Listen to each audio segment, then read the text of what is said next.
Mulțumesc, doamnă președinte, stimați colegi. Totuși, pentru a răspunde celor întrebări și insinuări care au fost în debutul ședinței Comisiei Electorale Centrale de astăzi, eu voi prezenta anumite informații pentru opinia publică, ca să fie clar care sunt considerentele mele în calitate de raportor vis-a-vis de organizarea secțiilor de votare în regiunea Transnistreană, pentru alegătorii din regiunea Transnistreană a Republicii Moldova. Regulamentar, la ședința grupului de lucru interinstituțional a fost adoptată decizie cu privire la solicitarea informațiilor corespunzătoare despre amplasarea secțiilor de votare în localitățile aflate sub controlul autorităților constituționale. Comisia Electorală Centrală a fost în proces de recepționare acestor informații. Am reușit să le analizăm și să le finalizăm către ziua de ieri, pentru că am fost și prins în anumite activități de recepționare a documentelor electorale de la candidați.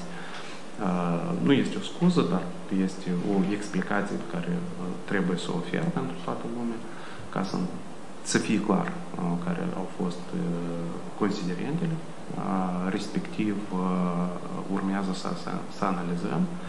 La fel vreau să menționez că potrivit prevederilor legale care sunt la această etapă în codul electoral al Republicii Moldova, pentru alegătorii din regiunea Transnistreană urmează să fie deschise, organizate 10 secții de votare. Și noi, la Comisia Electorală Centrală, suntem conștienți că acest număr poate trezi anumite discuții, etc., acuzații, dar asta este norma legală.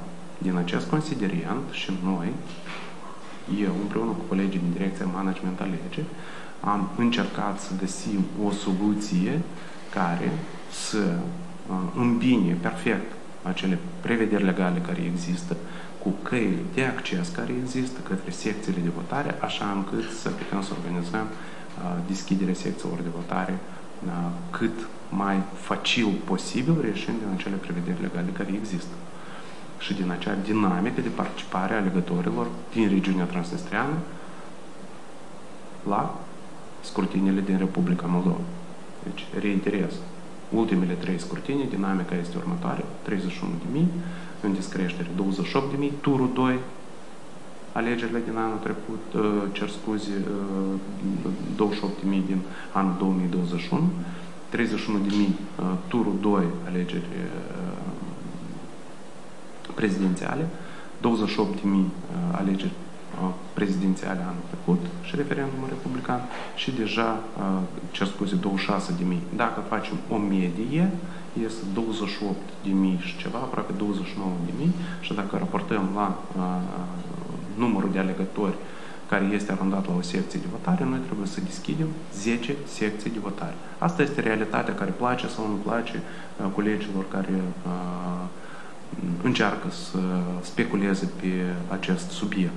Mai mult ca atât, o proiecție am considerat la prima etapă necesar să o consult cu membrii Comisiei Electorale Centrale și imediat cum a fost finalizată de către mine, am remis-o membrilor Comisiei Electorale Centrale înainte de această ședință și este regretabil cu colegii membri Comisiei Electorale Centrale înainte de a analiza aceste subiecte vin în public cu anumite acuzații din punctul meu personal de vedere sterile și motivate doar de anumite aspecte care țin de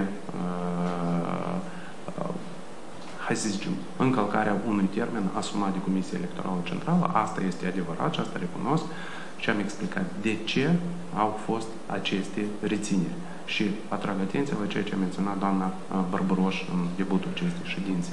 Termenul limitul pentru organizarea secțiilor de votare pentru alegătorii de regiune Transnistreană este data de 24 august 2025. Către această dată, Comisia Electorală Centrală va asigura informarea publicului în cel mai corespunzător mod, așa ca să fie clar toate argumentele juridice, obiective, cu privire la deschiderea secțiilor de votare pentru alegătorii din regiunea Transnistreană. Mulțumesc mult și reiterez, imediat ce